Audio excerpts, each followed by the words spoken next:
A few weeks ago I was in Costco, and I typically try not to shop when I'm in a hurry because I don't want to stress about the crowds or the lines, but that day I did have to get somewhere. I'm putting stuff in my cart, I get to the bananas, and there's this woman looking at them, and her husband is looking at her looking at them, and they're the fair trade bananas, so you can only fit 2 people in that little area. I'm waiting patiently. She's perusing them for quite a while. I don't know what his role was. Maybe he was second opinion on bananas. But I go up and I politely say, "Hey, would you mind if I look at the bananas?" And she looks at me and she's like, "Well, that's what I was trying to do." And of course she said it exactly like that too. And I immediately feel my blood pressure go up. It's kind of like the sky behind me.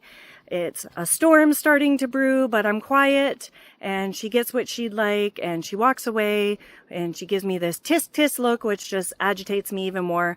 I get what I'd like and I purposely walk in the opposite direction, but now I'm feeling really irritated and worked up.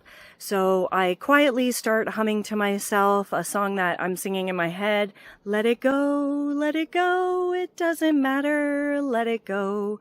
And I know my singing isn't the greatest and the song is definitely not going to win any awards, but it really helped me calm down as I'm walking away and quietly humming this so people in Costco don't think I've lost my mind. But a lot of the time we get worked up about situations that aren't really a big deal. A lot of the things we get upset about are pretty inconsequential. And a lot of the time too, we stew over them for sometimes hours or days afterwards. In this video, I'm going to share some tips and techniques for staying calm in difficult moments or triggering moments, how to calm yourself after the moment is over, and if you stick around to the end, I'm going to share some tips on how you can avoid being triggered or having those moments in the first place. My first piece of advice is an oldie but a goodie. Take a deep breath. Especially if you take a longer exhale than your inhale, it's going to help bring your heart rate down. One of the big benefits of taking a deep breath, though, is that it gives you a moment to pause. Your amygdala often reacts immediately to a situation as if there's danger, kind of like this pylon that seems to be sitting here along my walk for no apparent reason. I don't see any danger in the area. It's just sitting there, and is the same way. It reacts with this danger when there's no real danger involved. And if you take a deep breath or you take a moment to pause, or sometimes even if you just remove yourself from a situation, it gives you a chance to break out of that automatic fight, flight, freeze response. I'm not going to get really scientific here, but in our body we have the autonomic nervous system, and it affects things like our digestion and our breathing and our heart rate. And we have something called the vagal nerve that's part of that autonomic nervous system. It runs from our brain down to our abdomen, and it has several branches. And a lot of you might be aware of the fight, flight, freeze response or the rest and digest response. The sympathetic and the parasympathetic nervous system are affected by the vagal nerve, and a lot of the techniques that I'm going to share in this video work by stimulating that vagal nerve and helping us move from that sympathetic response to that parasympathetic response. Taking a deep breath helps control the stress response that your body often jumps to when it feels threatened, where it starts to produce adrenaline and cortisol, getting you ready for a fight, getting you ready for battle. Instead, if you take a deep breath, if you pause, or if you remove yourself from the situation, it gives you time to use your prefrontal cortex to make a much better decision that uses rational decision-making skills and much better judgment. It might be a matter too of putting the phone down. If the heated conversation or the heated moment you're getting into is on the phone or on the computer, turn the computer off or put the phone down and give yourself space and time to make good decisions. Another thing you can do in a stressful moment when you're feeling triggered or upset is to tap.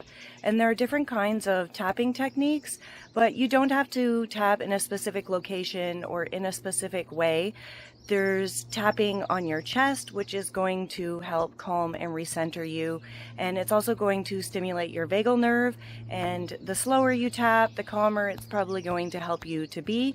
But if you want, you can even tap your hand in your pocket to help recenter you, bring you back to that moment, help you focus on something different than your aggravation or whatever is bothering you. One thing that can really help to calm you down and calm a moment down is to use humor. You do have to be careful about when and how you use it because you don't want to come across as mocking or dismissive of the other person. But a lot of the time, if you use humor, it can de-escalate a situation by helping you and the other person that you're arguing with or about to argue with realize that whatever you're disagreeing about really isn't that big of a deal. My husband and I sometimes, if we're having a disagreement, he'll make this silly face, and I don't really want to do it, but it's something like, and it just helps break up the moment. We might still be angry with each other, but it helps bring the temperatures down and recenter us on whatever we're trying to discuss. A while ago at work, people were arguing about water cups, and I joked that it was going to become Watergate, and that helped to break up the moment. In my house, a lot of the time, the disagreement is about who took the last of something. So maybe it's joking that we're going to have to hire a detective to find out who took the last piece of bread, or more importantly, who left the crust end of the bread in the bag. There are a lot of different situations where humor can help interrupt the moment so that both of you can help recenter yourselves and bring those tensions back down. There's videos I saw a while ago of people throwing cheese at babies who were crying, and I'm not suggesting you throw cheese at anybody or even at babies, but the reason that kind of worked is because it interrupted that moment, it interrupted that reaction that was going on. And again, I don't recommend you throw cheese at anybody, but sometimes humor can help interrupt that moment that's about to rise to a level that it doesn't really need to rise to. There are some times, though, of course, where humor might not be the best solution.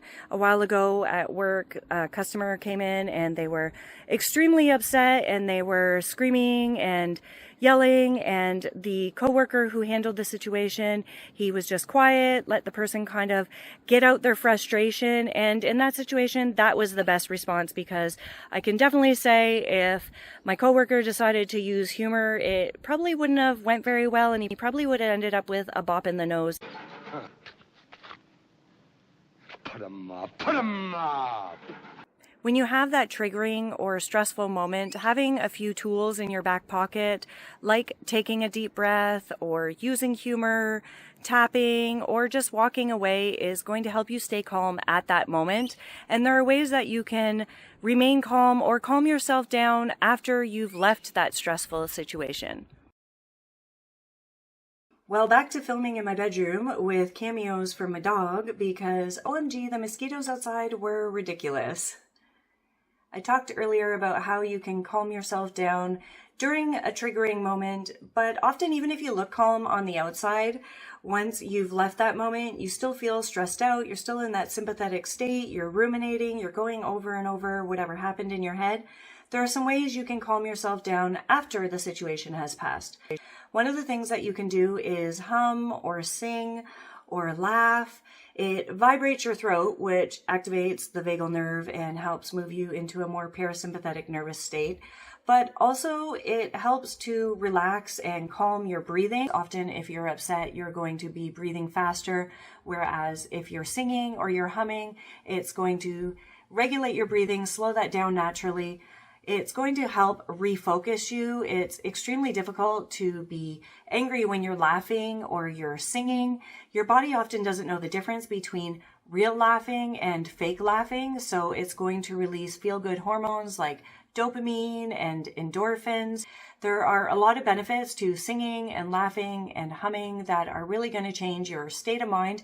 You can hum quietly in a store, kind of like I did with the banana situation, or if you go out to your car or somewhere in your house, you can crank the radio up, belt out a song, and it's going to help change your state of mind. Positive words are an excellent way to turn our mood around. What we say and we think has a huge effect on our perspective of things. We can try and convince ourselves of how much the other person sucks and how we were right and keep going on in our head about it. Or we can use positive words and say things like, let it go, or it's just bananas, or it doesn't matter, or I don't mind waiting in line one more term because now I have more time to decide. Or I don't mind that I missed that bus because now I have more time to read this book that I was reading or get my steps in walking to the next bus stop. We have incredible power with the words that we use with ourselves to either amp ourselves up or calm ourselves down. Interruption is a great way to break out of a loop that you might be stuck in.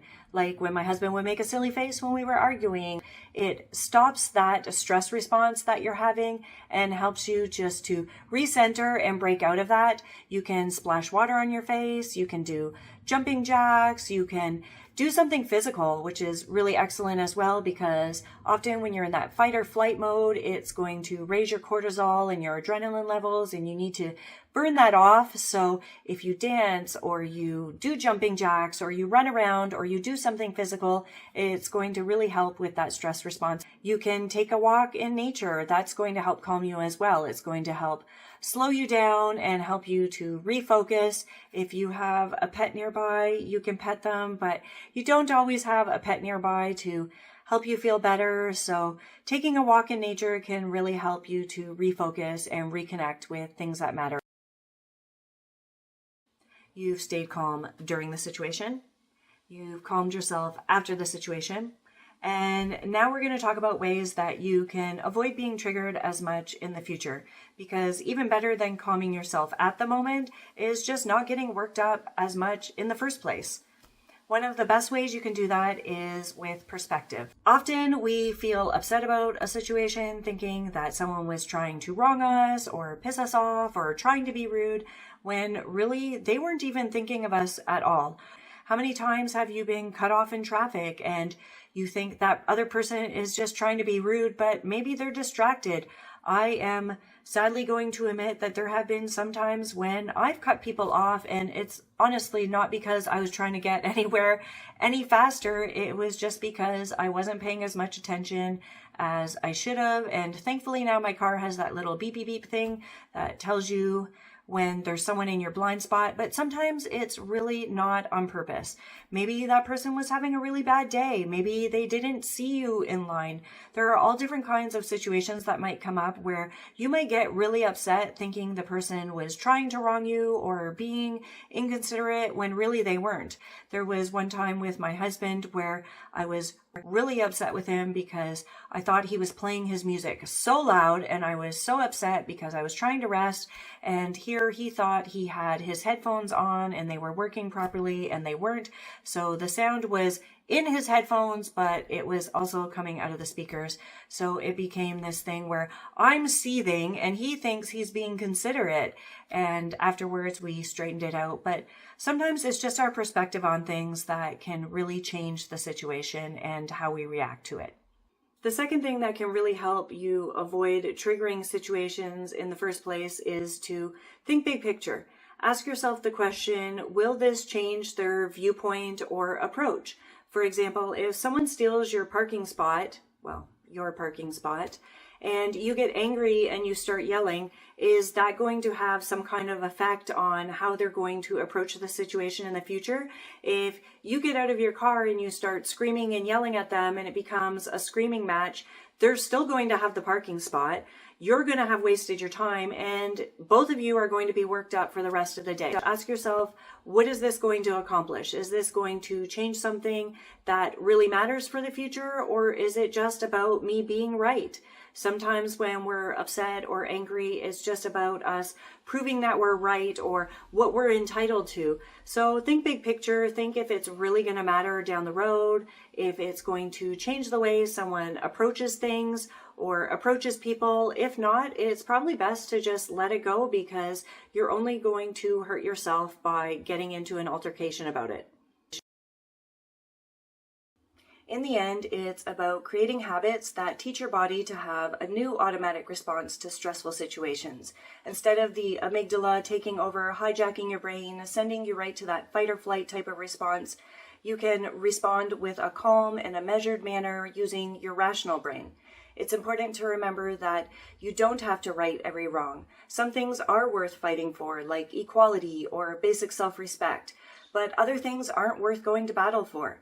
Ask yourself, is this worth a confrontation? If it is, then these techniques will help you approach it in a calm way. And if the answer is no, these techniques will help you walk away and calm yourself down after the moment has passed. It will also help you avoid those triggering moments in the first place by using a big picture approach to things and having perspective on the matter. If you have any suggestions of how you keep yourself calm or you avoid stressful, triggering moments, please leave them in the comments, and I hope to see you in the next video. Started humming what I had made up in my head silently out loud. Silently, how can I hum silently? If you take a deep breath, it helps you use your prefrontal cortex. It helps cortex? What's cortex? A more parasympathetic type of response, that rest and digest, that more you start to produce adrenaline and cortisol, getting ready for a fight, Seriously, realize that they didn't really need to be, seriously, mosquito, so rude. And type something you regret. Instead of the amygdala,